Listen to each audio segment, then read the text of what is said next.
இனிய நண்பர்களே, இனிய காலை வணக்கம். நம்முடைய தமிழ் வாழ்வு முறை தொடரில் இன்றைய தலைப்பு அதிகாலை துயிலெழுதல். அதாவது நம்முடைய நாளை தொடங்கும் பொழுது நம்முடைய வேலை நேரம் என்று எடுத்துக்கொண்டால் மிக சொற்பம்தான். 4 அல்லது 5 மணி நேரம்தான் நம்முடைய முன்னேற்றத்தை நோக்கி நாம் செல்லுகிறோம். ஆனால் அடிப்படையில் நமக்கு சாதாரணமாக காலையில் 6 மணி அல்லது 7 மணிக்கு எழுந்து நம்முடைய காலை கடன்களை முடித்து நம்முடைய வேலை பிள்ளைகள் எல்லாம் தயார்படுத்திவிட்டு நம்முடைய வேலையை தொடங்கும் பொழுது சுமார் 10 மணி ஆகிவிடுகிறது. அதற்கு பிறகு நாளெல்லாம் மாலை 4 அல்லது 5 மணியுடன் நம்முடைய தொடர் வேலை, இயல்பான வேலை முடிந்து விடுகிறது. பின்னர் பிள்ளைகளுடனும் குடும்பத்துடனும் நேரத்தை செலவிடுகிறோம். இதற்கிடையில் தொலைபேசியிலோ அல்லது கடந்த 10 ஆண்டுகளுக்கு முன்பு தொலைக்காட்சியிலோ நம்முடைய நேரத்தை செலவிட்டு விடுகிறோம். மீத நேரத்தை 4 மணியிலிருந்து அல்லது 6 மணியிலிருந்து இரவு 8, 8:30, 10 மணி வரை இப்படி நாம் நம்முடைய நேரத்தை தொலைத்து விடுகிறோம். இதற்கிடையில் பூர்வாங்கமாக நம்முடைய சொந்த வேலைக்கும் பொருளீட்டுவதற்கான நேரத்தை செலவிடுவது என்று கணக்கிட்டு பார்த்தால் ஏறக்குறைய 4 மணி நேரத்துக்கு மேல் நாம் செலவிடுவது கிடையாது. ஆனால் நம்முடைய நேரத்தை மேனேஜ் பண்ணுவது, அதை நேர மேலாண்மை என்பது மிக குறைவுதான்.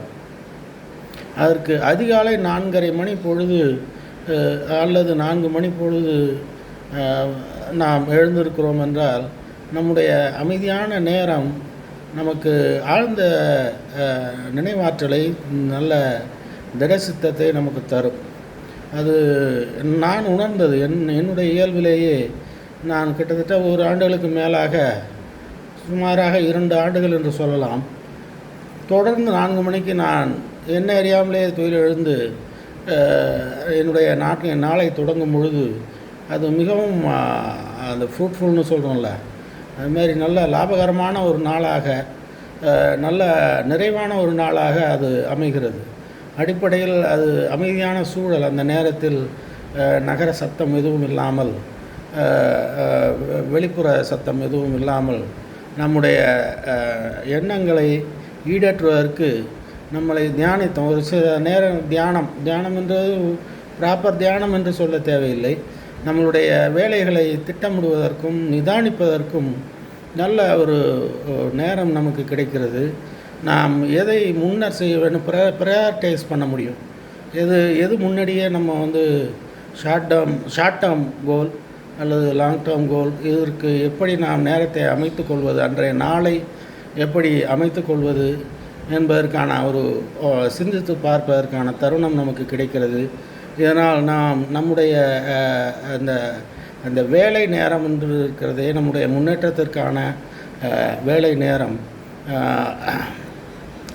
ஒரு சுமாராக ஒரு 8லிருந்து 10 மணி நேரம் வரைக்கும் நாம் நம்முடைய நேரத்தை நல்ல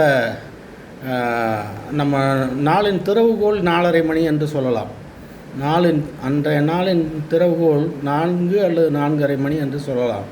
நம்முடைய அந்த ஃப்ரூட்ஃபுல் டே என்பது அன்று இரவு நாம் காலையிலிருந்து என்ன செய்து வந்தோம் என்று எண்ணி பார்த்தோமானால் நம்மளுடைய திட்டமிடலுக்கும் நம்மளுடைய ப்ரையாரிட்டைசேஷன் நல்லபடியாக நடந்திருக்கும் என்பது திண்ணம். அது நான் அறுதிட்டு சொல்ல முடியும். காலையில் நாம் திட்டமிடுதல் நம்முடைய நாளை ஒழுங்குபடுத்தி நம்மை வளர்ச்சி பாதையில் இட்டு செல்லும்.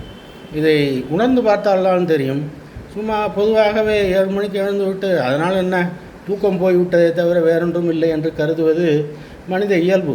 ஆனால் எழுந்திருந்து அது உணர்ந்தால்தான் அது நமக்கு எந்த அளவுக்கு நமக்கு கை கொடுக்கிறது, எந்த அளவுக்கு நம்மை முன்னேற்ற பாதையில் இட்டு செல்கிறது என்று நமக்கு புரியும். எனவே காலை நேரத்தில் அதிகாலை துயிலெழுதல் மிகவும் முக்கியம். அதிலும் நம்முடைய இந்து மதத்தை பொறுத்தவரையில் 3 மணியிலிருந்து 4:30 மணி வரை பிரம்ம காலம், பிரம்ம முகூர்த்தம் என்று சொல்கிறார்கள். அது மிகவும் ஒரு அது பல்வேறு விதமாக பல்வேறு வியாக்கியானங்கள் வந்து கொண்டிருக்கின்றன. இருந்தும் அமைதியான நேரம். அந்த அமைதியான நேரத்தில் நாம் நம்முடைய சுயத்தை நாம் உணர முடியும். நம்முடைய முன்னேற்றத்திற்கான எண்ணங்கள் அந்த நேரத்தில் உதயமாகும் என்பதை உணர்ந்து பார்த்தால்தான் தெரியும். எனவே அதிகாலை துயில் எழுதல் நமக்கு மிகவும் முக்கியம் என்பதை கூறி இன்றுடன் இத்துடன் நம்முடைய தமிழ் வாழும் முறை தொடரின் இன்றைய தலைப்பு அதிகாலை துயில் எழுதல் என்கிற தலைப்பு நிறைவடைகிறது. எனவே நண்பர்கள், தயவு கூர்ந்து நான் சொன்ன இந்த கருத்துக்களை மீண்டும் மீண்டும் ஆலோசித்து அதிகாலை துயில் எழும் பழக்கத்தை நாம் உண்டாக்கி கொள்ள வேண்டும் என்று கேட்டுக்கொள்கிறேன். இது மிகவும் அவசியம் நமக்கு. இத்துடன் நம்முடைய இன்றைய தலைப்பு நிறைவுறுகிறது. தயவு கூர்ந்து நம்முடைய தமிழ் வாழ்முறை தொடரும் வளரும் மிகும். இன்றைய நம்முடைய இந்த தகவலை தயவு கூர்ந்து நண்பர்களிடம் சப்ஸ்கிரைப் செய்யவும், பகிரவும், நண்பர்களிடையே பகிரவும். நன்றி, வணக்கம்.